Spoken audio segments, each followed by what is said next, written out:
Love by Leo Buscaglia. 91. Love is a dynamic interaction, lived every second of our lives, all of our lives. Therefore, it is everywhere, at every time. 97. The perfect love would be one that gives all and expects nothing. For if one expects nothing and asks for nothing, they can never be deceived or disappointed. It is only when love demands that it brings on pain. 117. So I love because I must, because I will it. I love for myself and not for others.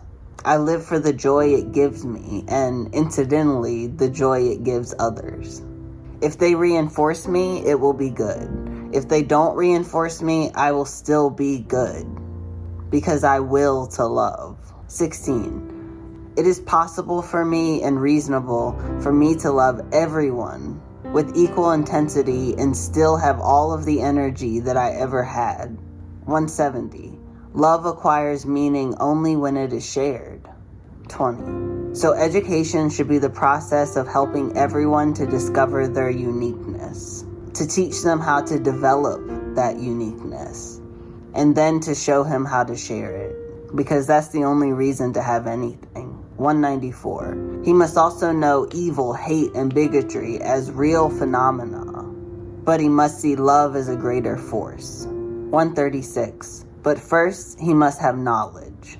It is better to say that man shares love as he shares knowledge, but you can only share what you possess. 57. One cannot give what one does not possess, so to give love, one must have love.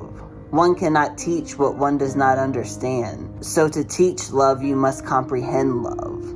One cannot know what one does not study, and to study love, you must live in love. One cannot appreciate what he does not recognize. To recognize love, you must be receptive to love. One cannot have doubt about what one wishes to trust. To trust love, you must be convinced of love. One cannot admit what one does not yield to.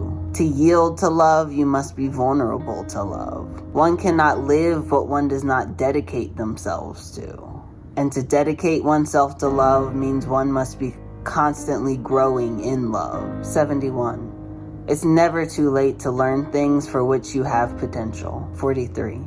Isn't that fantastic? A person has risked themselves and dared to be involved with experimenting with his own life. 176. So man's basic psychological needs are this. He requires to be seen, recognized, known, appreciated, heard. He must be allowed the freedom to choose his own way, to grow at his own rate, to make mistakes, to learn. He needs to accept himself and other human beings and be accepted by them. He desires to be an I as much as a we. We strive to grow into the unique individuals that we are. 138. Because to love oneself is to rediscover your uniqueness and maintain that uniqueness. It is understanding and appreciating the idea that you are the only you that will ever live on this earth. That when you die, so will all of your fantastic possibilities. It's the realization that even you are not totally aware of the possibilities that lie within you. 143. Loving yourself means appreciating the value of you above all things. 185. Love listens to its own needs. 161. Love abhors waste, especially the waste of human potential. 159. To learn that love is to grow is to learn that love will need diverse minds, innumerable individuals, and all of the expectations of varied paths. No human being can afford himself all of these things, so he must enlarge his love to include all of mankind in his love. 164.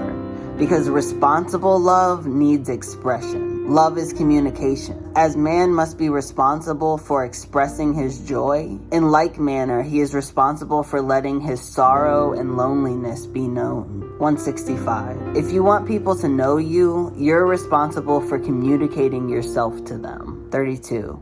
There is no word vast enough to explain even the simplest of people. 178. And if you love someone, you will look at them carefully, because everyone is changing each day in a beautiful, gradual process that you will surely miss if you don't learn how to watch. 166.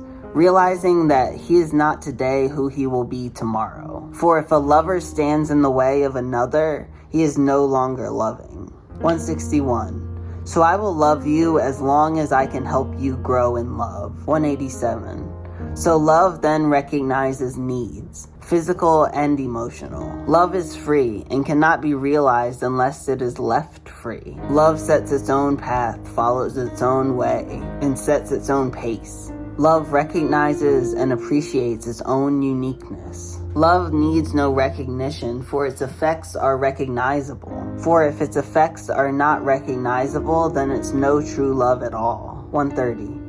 So one must never be satisfied with his ability to love. No matter where you are, it is always just a beginning. 195. Your main function is to help uncover your true self. Equal to this function is helping others become strong and perfect themselves as unique individuals. He will do this by affording all people the opportunity to show their feelings, express their aspirations, and share their dreams. He must see the forces of evil as emanating from suffering people who, like yourselves, are human and in the process of perfecting their being. He must combat those forces of evil with an active love, which is deeply concerned and interested in everybody's free quest for self-discovery. You must believe that the world is not just ugly, bitter, and destructive, but that it is what man has done to the world that makes it appear so. We must be a model, but not a model of perfection, a state that cannot be reached by man, but a model human being. For being a model human being is the greatest thing that we can be.